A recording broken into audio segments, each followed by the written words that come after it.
Et si je vous disais que ce mois-ci, l'intelligence artificielle a fait trembler les géants de la tech, menacé des milliers d'emplois et soulevé de nouvelles questions sur l'avenir de l'humanité? Restez bien avec moi.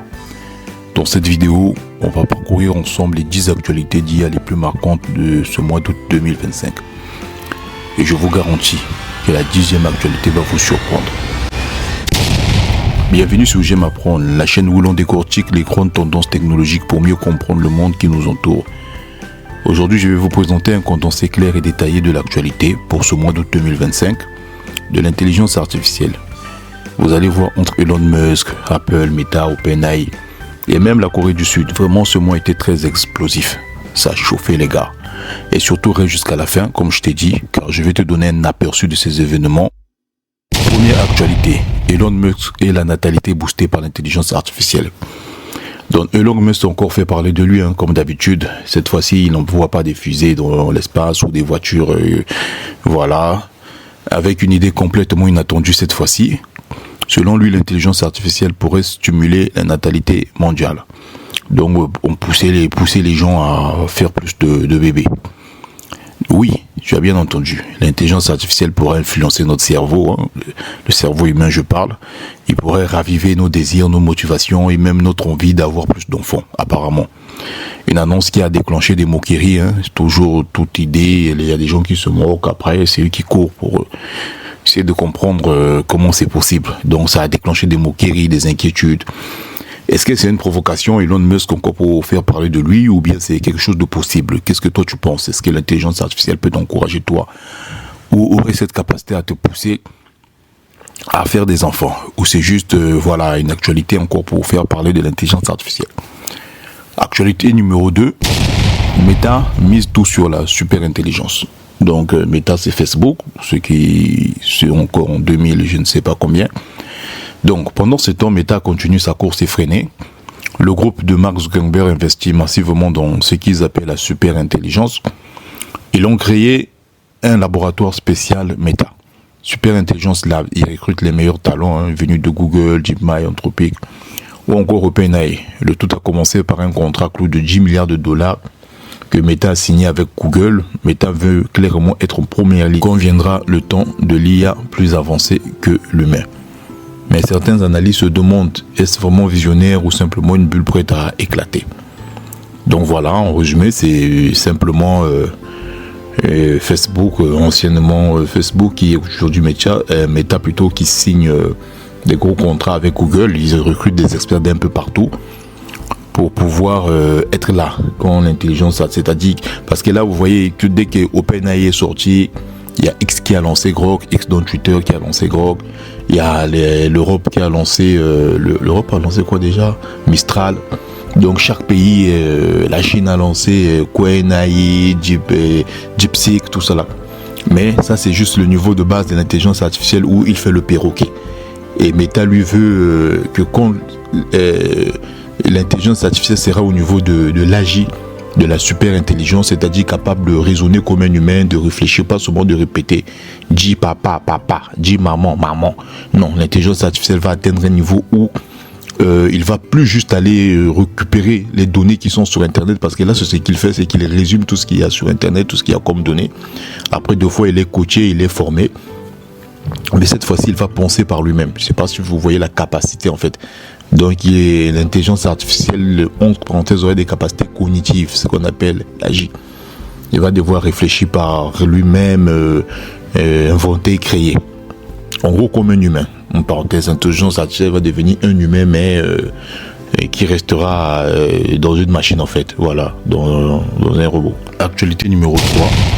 TikTok licencié pour remplacer par l'intelligence artificielle. Bon, ça les gars, faut pas s'étonner, Je vais vous lire l'actualité, après je vais commenter un peu et j'attendrai vos avis dans les commentaires. Donc je pense que la plupart d'entre vous ici utilisent TikTok, en tout cas moi le premier. Eh bien, sachez qu'au Royaume-Uni, des centaines d'employés de modération de contenu vont être remplacés par des algorithmes d'IA. Bon, modération de contenu, c'est ce qui vérifie est-ce que ta photo, tu as des photos nues, est-ce que dans les lives, tu es presque dénudé, les mots racistes, tous les trucs du genre en fait qui qui emmènent de la haine dans des plateformes, ce qu'on appelle modération de contenu. Donc ces agents-là risquent d'être remplacés par l'IA des centaines. Donc, la question plutôt se pose, l'IA serait-elle vraiment détecter les propos haineux, le fake news ou les contenus dangereux avec la même sensibilité qu'un humain? Beaucoup s'inquiètent de voir la modération passer sous le contrôle total de la machine. Donc voilà, je vous avais prévenu sur certaines de mes anciennes vidéos que l'IA va prendre vos boulots. Voilà, ça a commencé avec ByteDance, avec ByteDance chez les Chinois, mais ça va aller un peu partout. Donc plusieurs domaines, l'intelligence artificielle va remplacer. Moi, je pense même que les caissiers dans des magasins comme Leclerc, Conforama, à la longue, ils vont disparaître. C'est-à-dire aujourd'hui, on a quoi? Quand tu arrives dans un centre commercial comme Leclerc, tu as environ une vingtaine de caissiers tout le long des machines pour les grands centres commerciaux. Mais je pense qu'à l'avenir, dans 30, 40, peut-être 50 ans, ça, il y en aurait quoi? Il y en aurait 4. Il y en aurait 4 et ça serait même pas des caissiers, ça serait des gens qui vont être là comme pour accompagner les machines. C'est un peu comme vous voyez dans les passages automatiques en fait. Voilà, quand il y a la caisse avec passage automatique. Donc les gens vont peut-être mettre juste leurs produits. La personne met ses produits sur le tapis roulant là. Ça scanne tous les produits, il arrive au bout, on lui demande de payer, quelqu'un d'autre passe. Donc c'est des postes, hein. Après tout, heureusement, ce ne sont pas des postes qualifiés, franchement. Pour faire caissier, pour travailler, c'est pas payé. Pour le moment, je pense qu'il y aura encore des étalagistes, ceux qui rangent les produits dans les rayons. Donc je vous parle enfin connaisseur, hein. Je fais 1 an dans ce genre d'entreprise là, je sais bien comment ça fonctionne. Eux, ils vont encore rester, les étalagistes. Bref, on va passer à la 4e actualité, les amis. Donc l'IA menace les emplois peu qualifiés. Bon, ça c'est l'actualité numéro 4. C'est un peu comme l'actualité numéro 3 sur TikTok qui va virer des gens. Donc ici il s'agit d'un sommet, on appelle le sommet ET Sounicorn en 2025. Des experts ont lancé une alerte que l'IA va surtout frapper les emplois peu qualifiés. Donc c'est ce que je vous disais, et répétitif. Assistant administratif, centre d'appel, manutention basique. Tous ces métiers pourraient voir leur volume d'emploi chuter, mais certains y voient aussi une opportunité, pousser les travailleurs vers des compétences plus créatives, techniques et humaines. La question c'est, nos sociétés sont-elles prêtes à accompagner ce changement à grande échelle? Moi je peux vous dire qu'en France, la France n'est pas prête. La France n'est pas prête à accompagner les gens, voilà, à ce changement de quelqu'un qui a fait ça toute sa vie. C'est pas facile le changement. Donc on a l'actualité numéro 5, Siri bientôt boosté par Gemini. Apple et Google seraient en discussion très avancée pour intégrer Gemini, le modèle d'IA de Google, directement dans Siri. Imaginez Siri avec la puissance de Gemini. Cela transformerait complètement l'expérience iPhone et redonnerait enfin un coup de jeune à Siri. Souvent critiqué pour son retard, si ce partenariat se confirme, Apple pourrait reprendre sa place de leader dans l'assistance vocale et changer notre manière d'interagir avec nos téléphones. Je vais vous donner mon avis sur cette 5e actualité. Moi, j'utilise Alexa de Amazon. Bon, il est capable de faire beaucoup de trucs pour ceux qui... Pour aujourd'hui, les gens s'en foutent. Ils n'ont pas besoin d'Alexa. Moi, comme je suis un passionné de technologie, c'est pas pour rien que ma chaîne est basée un peu sur tout ce qui est techno, tout ce qui est technologie, tout ce qui est calcul, les trucs comme ça. Donc en temps normal, Alexa a de nombreuses capacités, ok. Alexa peut baisser les volets de ta maison, éteindre les lumières, éteindre la télé, éteindre le chauffage, éteindre le climatiseur, lancer le micro-ondes, surveiller même ta maison. Et Alexa tu peux te connecter, donc, pouf, la météo, les agendas, les tâches à faire, etc. Qu'est-ce que Alexa ne peut pas faire? Maintenant, imaginez l'intelligence artificielle, le partenariat que Apple veut signer avec Google pour intégrer Gemini dans l'intelligence artificielle. Imaginez, vous avez une machine comme Alexa ou bien Siri, comme dit OK Google ou bien Siri, je ne sais pas quoi là. Mais cette fois-ci, c'est l'intelligence artificielle qui est derrière.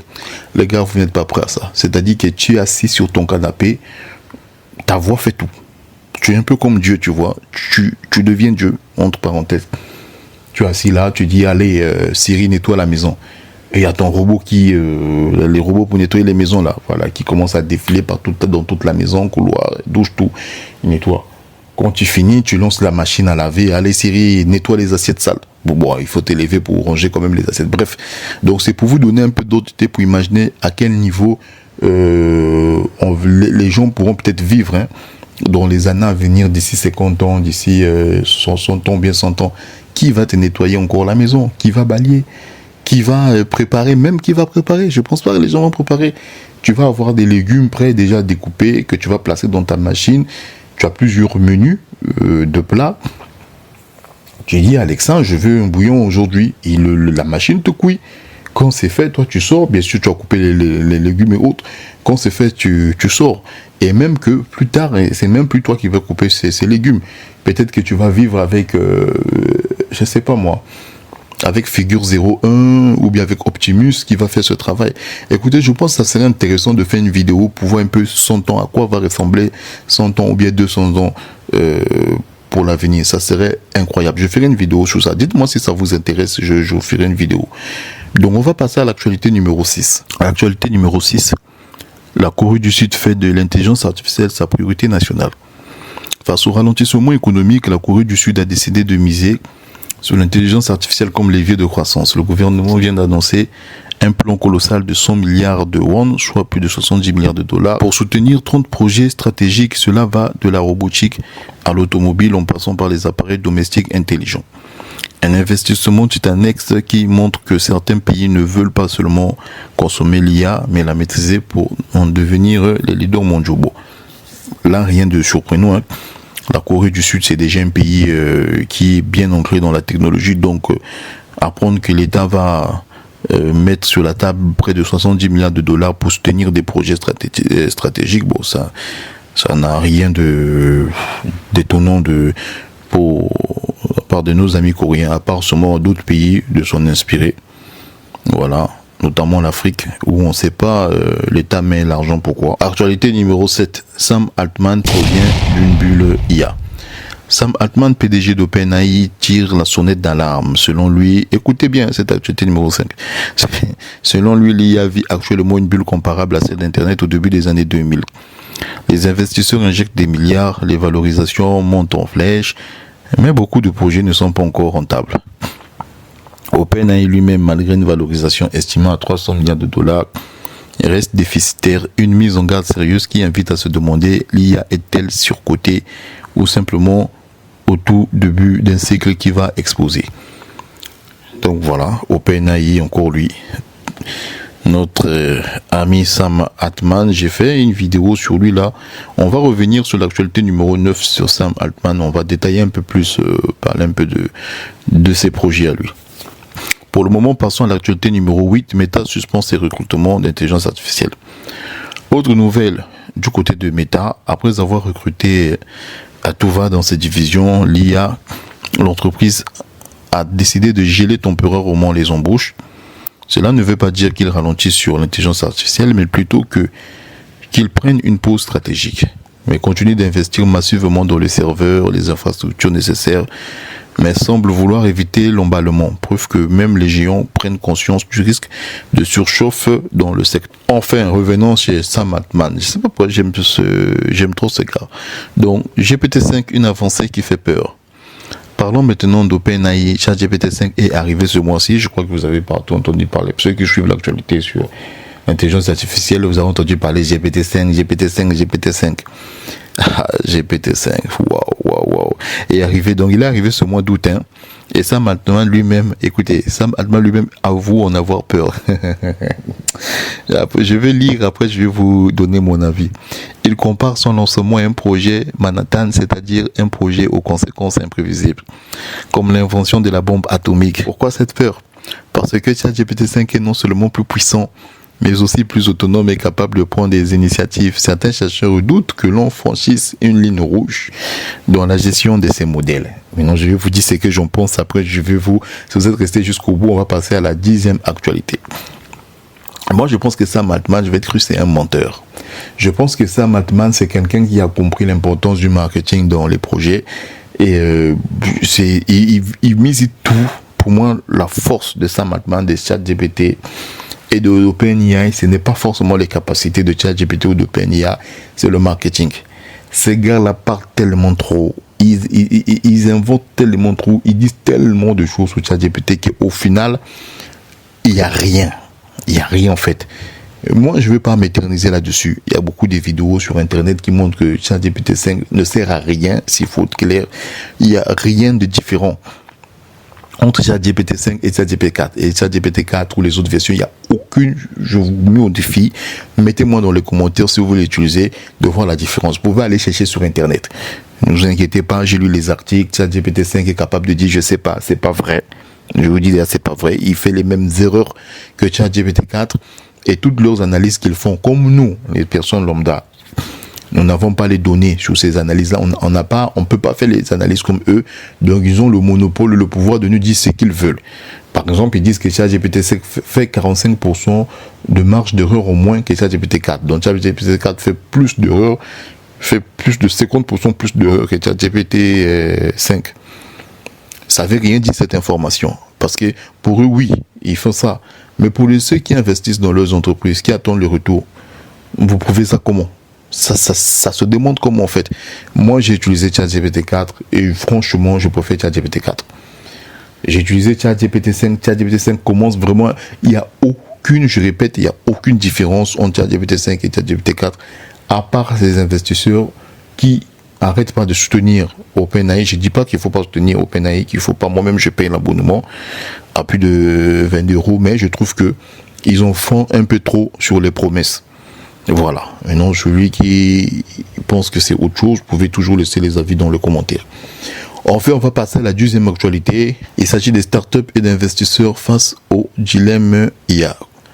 Enfin, on aide le sommet ET Sonicorn a posé toujours ce sommet ET Sonicorn. Je vous invite à aller chercher, à aller voir un peu en quoi ça consiste.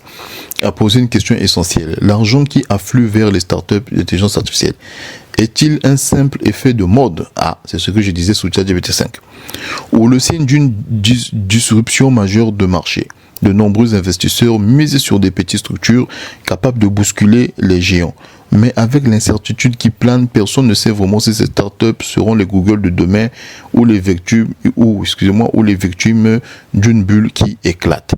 Donc voilà, c'est ce que je disais. IA, on ne sait pas si... parce que derrière, eux, ils font leur marketing, ils donnent des promesses. Il y a des investisseurs, en fait, qui investissent. Et là, l'actualité nous dit simplement qu'il y a des investisseurs qui préfèrent miser sur des petites entreprises. On a vu, par exemple, la sortie de DeepSeek, l'IA chinoise. Ça a été créé avec moins d'1 milliard. Moins d'1 milliard d'euros. Aujourd'hui, la seule différence entre DeepSeek et ChatGPT, c'est que ChatGPT à la capacité, comment je vais dire, sur la version gratuite, il y a des images. Vous pouvez analyser les images, vous pouvez analyser les textes. DeepSeek n'a pas encore atteint ce niveau-là. Si aujourd'hui il atteint, vous pouvez me le dire parce que voilà, j'ai laissé un peu. Donc, c'est la seule différence. Mais en dehors de ça, DeepSeek fait 80% le travail que fait ChatGPT aussi. Mais j'avoue, je reconnais que pour moi, personnellement, ChatGPT est un peu meilleur que DeepSeek. Mais quand on voit la différence quand même des coûts d'investissement, non.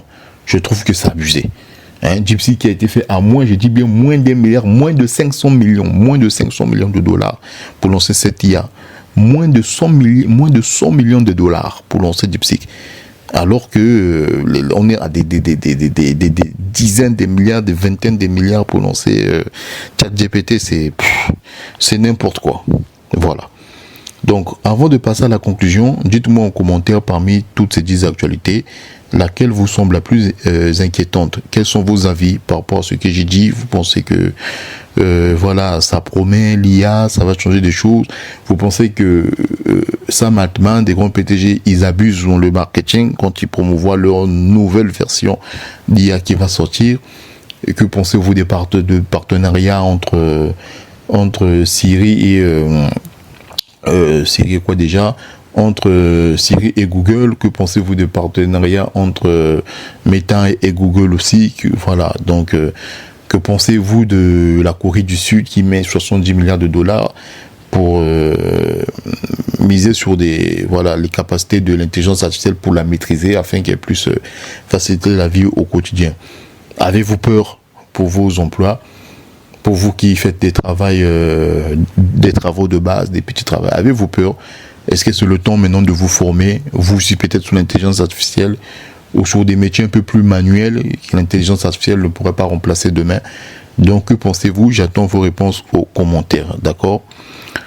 Parmi les 10 premières actualités, c'est bien ça, dites-moi, parmi tous ces 10 actualités que je vous ai citées, on dit merci et à la prochaine vidéo.